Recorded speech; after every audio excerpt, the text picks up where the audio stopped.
আসসালামু আলাইকুম ওয়া রাহমাতুল্লাহ।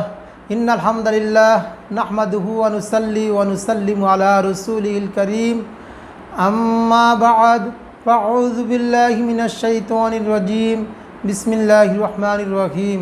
প্রিয় মুসলিম উম্মাহ, আমরা এই পৃথিবীর জমিনের মধ্যে শির উঁচু করে দাঁড়াতে চাই, উন্নতের শিখরে পৌঁছতে চাই এবং সফলতার শীর্ষস্থানে পৌঁছতে চাই। আর আমরা সফলতার শীর্ষস্থানে যদি পৌঁছতে হয়, উন্নতের চরম শিখরে যদি পৌঁছতে হয়, তাহলে আমাদেরকে অনুকরণ করতে হবে। আমাদের প্রথম যুগের উম্মতেরা যে আদর্শ অনুকরণ করে তারা শীর্ষস্থানে পৌঁছেছে। আমাদের এই যুগেও এবং আমাদের পরবর্তী এবং কিসার যুগও যদি উন্নতির শিখরে পৌঁছতে হয়, তাহলে আমাদের সেই প্রথম যুগের উম্মতেরা যে অনুকরণ করেছে, আমাদেরকে সেই অনুকরণ করতে হবে। তারা যে আদর্শ নিয়ে পৃথিবীর শীর্ষস্থানে পৌঁছেছে, সফলতার চূড়ায় পৌঁছেছে, সবার কাছে তারা গ্রহণযোগ্যতা অর্জন করেছে, পুরা পৃথিবীর মধ্যে সুপার পাওয়ার হয়েছে।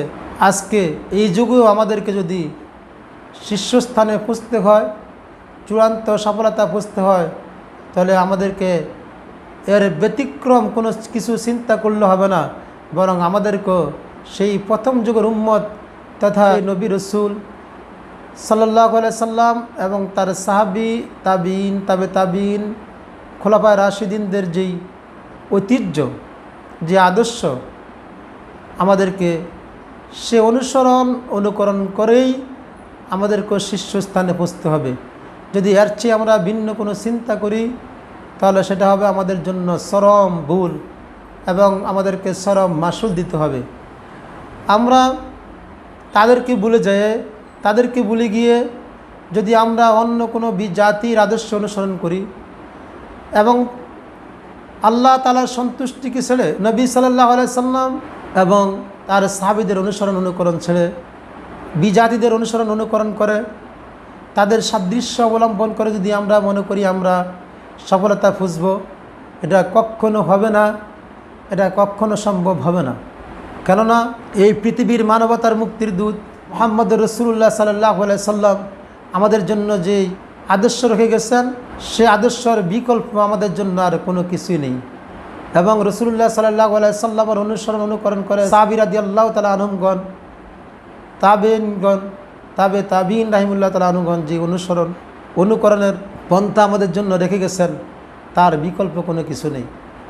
তাই আমাদেরকে ভুলে গেলে চলবে না যে তারা কোন জিনিস দিয়ে, কি আমল দিয়ে, কি যোগ্যতা দিয়ে তারা পৃথিবীর নেতৃত্ব করেছেন, বিজেকে ছিনিয়ে এনেছেন এবং নিজেদের মধ্যে শান্তি প্রতিষ্ঠা করেছেন। নিজেরা সবাই এক সূত্র গেঁথে নিজেদের জীবনকে চালিয়েছেন, ঘরে ঘরে তারা শান্তি প্রতিষ্ঠা করে দিয়েছেন এবং পৃথিবীর সম্মানের শীর্ষস্থানে পৌঁছেছেন, সফলতারও শীর্ষস্থানে পৌঁছেছেন, উন্নতির শীর্ষস্থানে পৌঁছেছেন।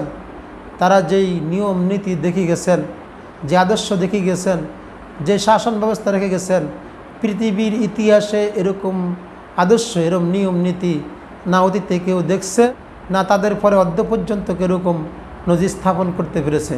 তাদের আদর্শের বাইরে যারা গেছে, যে সমস্ত মুসলিম সেই নবী রসুল সাল্লাল্লাহু আলাইহি সাল্লাম এবং সাহাবীদের আদর্শের বাইরে গেছে, তাদের জন্য অধঃপতন ছাড়া আর কিছু নেই। তারা পৃথিবীর শীর্ষস্থানেও উঠবে দূরে থাক, উন্নতি করবে দূরে থাক, বরং তারা চিরলাঞ্ছিত হয়ে এই পৃথিবীর জমিন থেকে যুগ যুগ ধরে তাদেরকে বিদায় নিতে হয়েছে। আর যারা রাসূলুল্লাহ সাল্লাল্লাহু আলাইহি সাল্লাম এবং তার সাহাবীর আদর্শকে আঁকড়ে ধরেছে, তারা যুগ যুগ ধরে পৃথিবীর ইতিহাসে সম্মানের স্থান অধিকার করেছে এবং তারা বিজয় অর্জন করেছে, বিজয়কে ছিনিয়ে এনেছে।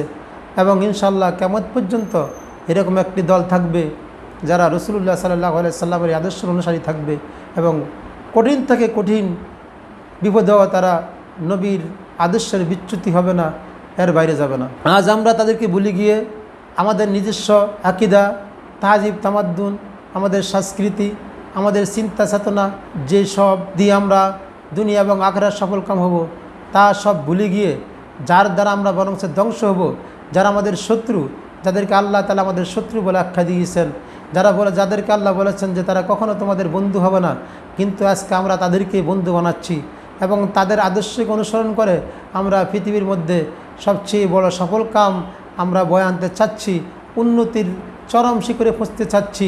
যদিও দেখতে বাহ্যিক দৃষ্টিতে দেখা যায় মনে হয় আমরা অনেক কিছু পেয়ে গেছি বা অনেক কিছু পেয়ে যাব। এটা অসম্ভব, কিছুই হবে না। বরং এটা হবে ওরকম যে যেমন আমরা মুসলিমরা আমরা কোরবানি দেই, আর কোরবানির আগে আমরা কোরবানির পশুগুলোকে ভালো করে খুব খাওয়া দাওয়া এবং যত্ন করি। এর কারণ কি? এর কারণ হলো যে আমরা এগুলোর কোরবানির দিন আমরা এগুলোকে আল্লাহর সন্তুষ্টির জন্য কোরবানি দিব। তাই মুসলিমরা এগুলোকে কোরবানির আগে খুব যত্ন করে।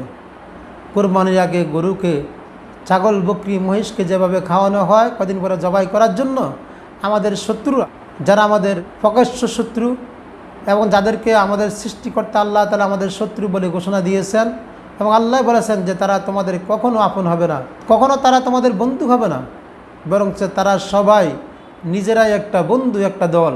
আর তোমরা মুসলিমরা একটা দল, তারা তোমাদের চিরশত্রু, তারা তোমাদের কখনো আপন হবে না। সুযোগ পাইলেই তারা তোমাদেরকে শেষ করে ছাড়বে। পৃথিবীর ইতিহাস বহুত রয়েছে, তাই আমরা সে অতীতের ইতিহাসকে ভুলে গেলে চলবে না, এবং আমরা সে ইতিহাস থেকে শিক্ষা নিয়ে এখন আমাদের সময় আছে আমরা বিন জাতির আদর্শকে পরিহার করে এবং তাদের চিন্তা চেতনা আমাদের ব্রেন থেকে দূরে সরে দিয়ে আমরা মুহাম্মদ সাল্লাল্লাহু আলাইহি সাল্লামের পরিপূর্ণ চিন্তা চেতনা ব্রেনে নিয়ে আসতে হবে, এবং সাহাবীদের এবং তার আমাদের পূর্ববর্তী যারা ছিলেন আমাদের অনুসরণীয়, তাদের চিন্তা চেতনাকে আমাদের ব্রেনে লালন পালন করতে হবে, তাদের চেতনাকে আমাদের ব্রেনে লালন পালন করে এবং আমাদের এই পৃথিবীর জমিনকে সুন্দর করার চিন্তা করতে হবে এবং আমাদের উন্নতির চিন্তা করতে হবে। তাহলে অবশ্যই ইনশাল্লাহ আমরা যদি করতে পারি তাহলে আমরা উন্নতির শিখরে খুঁজবো। আর যদি আমরা তাদেরকে বাদ দিয়ে যারা আমাদের চিরশত্রু তাদেরকে আমরা খুশি করার জন্য এবং তাদের চিন্তা চেতনাকে আমরা মনে করি লালন পালন করে যে আমরা তাদের মতো হবো, তাদের চেয়ে অনেক বড় কিছু হয়ে যাব, তাহলে আমরা অবশ্যই আমরা হয়তো ধ্বংসের সম্মুখীন হয়ে যাব। আল্লাহ আমাদেরকে এর থেকে হেফাজত করুক। কেননা আমরা কখনো শত্রুকে, আমাদের যারা শত্রু, বিশেষ করে মুসলমানদের যারা শত্রু, তাদেরকে আমরা কখনো খুশি করাতে পারবো না। যদি আমাদের সর্বস্ব তাদেরকে দিয়ে দেই, আমাদের যা আছে সবটুকু দিয়ে দেই, এরা মনেকে দিছে যে যা আসিল সব দিছে, সব দিয়ে মনে করছে চিরদিন থাকবে, কিন্তু থাকতে পারে নেই, এবং তাদেরকেও পরিপূর্ণ খুশি করানো সম্ভব হবে না, এবং তারা পরবর্তীতে আরও তাদের জন্য কোন কাল বয়ে আনবে এটা তারা নিজেরাও জানে না। যখন অধঃপতন হবে তখন বুঝবে। মনে করছে যারা রক্ষা করবে, কিন্তু দেখা যায় না তারা কখনো রক্ষা করতে পারে না, নিজেদেরকে নিজেরা রক্ষা করতে পারে না, আর আমাদেরকে কি রক্ষা করবে?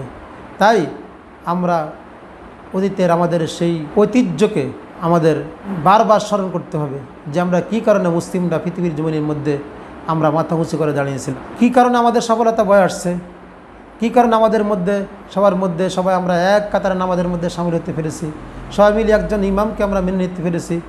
আমরা সেই চিন্তাগুলো আমাদেরকে বারবার করতে হবে এবং সেই আদর্শকে আমাদেরকে বাস্তবায়ন করতে হবে। আমরা যে বললাম, আমরা আমাদের যদি সে আদর্শকে ভুলে গিয়ে বারবার বলি, যদি আমরা আমাদের বিন জাতিকে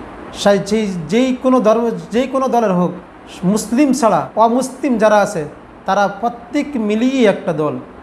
এই অমুসলিম যারা আছে তাদের যেই দলের, যে দেশের, যে জাতির, যে বর্ণের হোক, তাদেরকে আমরা কখনো তাদেরকে পরিপূর্ণ খুশি করাইতে পারবো না এবং কখনো তাদের আমাদের সফল কামতার আশা আমরা করতে পারি না। এটা মহান আল্লাহ তাআলা নিজে বলেছেন সূরাতুল বাকারার 120 নং আয়াতে। মহান আল্লাহ তাআলা বলেন, ওয়ালান তারদা আনকাল ইয়াহুদ ওয়ালান নাসারা হাত্তা তাত্তাবিয়া মিল্লাতাহুম, যে তোমরা কখনো তাদেরকে তোমরা খুশি করাইতে পারবে না, ইহুদিদেরকে, নাসারাদেরকে, যতক্ষণ পর্যন্ত তোমরা তাদের মিল্লাত, তাদের দলের অন্তর্ভুক্ত না হবা, অনুসারী না হবা। অর্থাৎ যতক্ষণ পর্যন্ত তুমি নিজেদেরকে মুসলিম বাদ দিয়ে, অর্থাৎ মুসলমান ধর্ম ত্যাগ করে এই দল থেকে বেরিয়ে না যাও এবং যতক্ষণ পর্যন্ত তাদের দলের অনুসারী না হও, ততক্ষণ পর্যন্ত তুমি তাদেরকে সন্তুষ্টি করতে পারবে না। অর্থাৎ ধর্ম ত্যাগী না হলে তুমি তাদেরকে সন্তুষ্টি করতে পারবে না। ধর্ম ত্যাগী যদি না হয়, মুসলিম মিল্লাতের মধ্যে থেকে তাদের সাথে মনে করো বন্ধুত্ব করে তুমি অনেক কিছু অর্জন করতে পারবা, এটা শুধু ভুল। এই ভুল থেকে আমাদেরকে ফিরে আসতে হবে এবং আমাদের চিন্তা চেতনাকে পরিবর্তন করতে হবে। নলে ওই যে বললাম, আমাদের জন্য এই পরিণতি হবে যে কোরবানির আগে গরুটার যে পরিণতি হয়, তাদেরকে ভালো করে খাওয়া দাওয়া দিয়া, সব গরু যেরকম ভুলে যায় গিয়া বুঝতে পারে না, কিন্তু তার জন্য সামনে আছে কোরবানি। এরকম আমাদের জন্য এরকম বড় বিপদ রয়েছে যে আমরা খুব খাওয়া দাওয়া পায়া, অর্থ সম্পদ পায়া খুব খুশি হতে পারি, মনে করি যে আমরা অনেক কিছু পেয়ে গেলাম। না, এর বিরুদ্ধে আমাদের চিন্তা করতে হবে। হয়তো এরপরে আমাদের জন্য বিশাল ত্যাগ করতে হবে, হয়তো আবার আমাদেরকে সেই এর চেয়ে বড় বিপদ, যেটা আমাদের হয়তো আরও অনেকের জীবন চলে যাবে, অনেক রক্ত বাহিত হবে, যদি আমরা আমাদের নবী সাল্লাল্লাহু আলাইহি সাল্লাম এবং সাহাবী আজমাইন পরবর্তীতে অনুসরণ না করি। আল্লাহ তাআলা আমাদেরকে সঠিক বুঝদান করুক এবং আল্লাহ তাআলার হুকুমগুলো, আল্লাহ তাআলা আমাদেরকে কী বলেছেন সেগুলো আমাদেরকে বুঝার তৌফিক দান করুক। আল্লাহর কথা বুঝার এবং তার নবী সাল্লাল্লাহু আলাইহি সাল্লামের আদর্শ বুঝে আমাদের জীবনকে সুন্দর করার এবং আমার দেশকে সুন্দর করার আল্লাহ তৌফিক দান করুক। আমিন।